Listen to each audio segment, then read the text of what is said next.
We saw that with the CDC. The CDC was getting ready to come out with guidance months ago, urging kids to go back in schools, except the union bosses said, wait. And sadly, Joe Biden sided with the union bosses against our kids all across America and let them rewrite the science to follow the wishes of the union bosses at the expense of America's children. That is not the America that we need to be living in. That's not the America our parents all across America want to be living in. And so as we go back and listen, I know what we've been hearing already. Families are concerned about inflation. It is a real problem. It is a real tax on hardworking Americans. And families also know this inflation is being driven by President Biden's policies.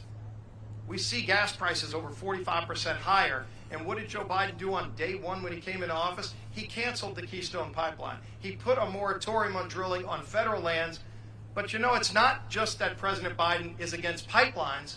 He's only against pipelines in America because he green-lighted the Russian pipeline, Nord Stream 2. Whose side is he on?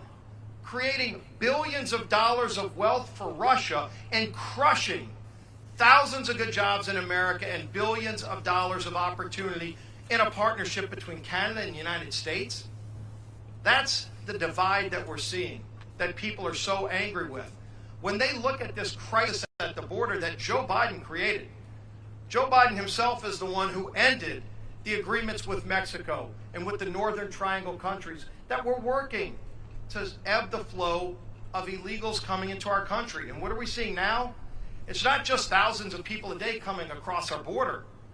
It's thousands of people bragging that they have COVID and being welcomed in, given plane tickets and bus tickets to go and be super spreaders all across America. We're seeing the numbers. The Border Patrol agents are telling us this. When President Biden started cramming these kids into cages in places like the Donna detention facility that I went to, I asked Dr. Fauci, I said, I've looked at the numbers. You've got a place rated for 250 people and you're cramming 4,000 into it. I said, Dr. Fauci, would you recommend shutting down a restaurant in America that had those kind of numbers? And he said, yes. And I said, well, then, isn't the Biden administration violating their own guidance by doing that at the detention facilities at the border? And Dr. Fauci said yes. So here you've got Fauci actually acknowledging that Biden